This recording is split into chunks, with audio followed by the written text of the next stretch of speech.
Welcome back to Reflections and Real Talk. I'm Judy, your host for today. And today I'd like to talk about financial management for children.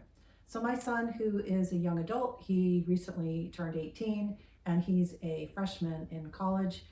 He asked me the other day what his savings strategy should be. Now, he did get set up with a high school checking and savings account, but he really wasn't making enough money to set aside anything for the future until recently. He works at a gelato shop. He might make $200 a week or every other week, depending on how many hours he works.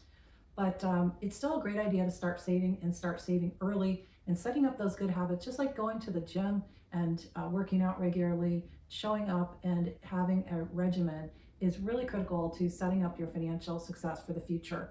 And this will lay the groundwork for a successful retirement in the future as well. And some of these strategies are really targeted towards the 18-year-old, but they can also apply to other individuals later in life. So just to start out for him and for anybody is your emergency fund. So 3 to 6 months savings is key. For him, it might be a slightly smaller amount than for somebody who's working and might have a mortgage or rent. So he might set aside $1,000 in a bucket. The second bucket is going to need to be for his car. He drives an older vehicle. It's over 150,000 miles.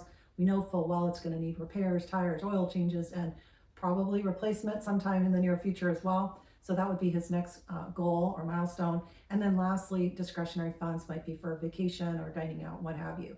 So those are the 3 basic buckets for a young person. And you can do that by setting up a savings account. Once you accrue enough money, then you might look for other investment vehicles like money markets, CDs. Roth IRAs are always good for working young people as well. And then just to go about looking for the best rate. So I know the bank that we use for his checking and savings account has a very, very low interest rate, virtually non-existent, pennies on the dollar.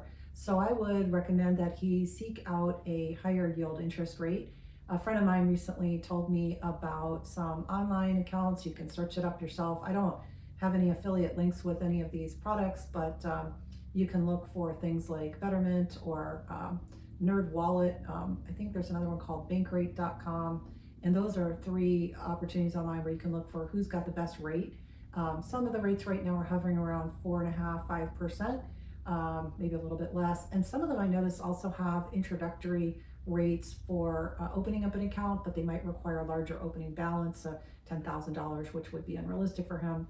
But again, just searching for the highest rate, looking for any opportunities for a new account if there are any, and just getting started and earmarking a certain amount every week. And if you can, automate it. So I'm not quite sure if his employer would offer to split his check into 2 funds, but if it's possible, he could do it that way, or he could set up an automatic transfer to that savings account so that it's a set it and forget it mentality. And then once he accrues enough money in that savings account, then we should look for some other opportunities for investment.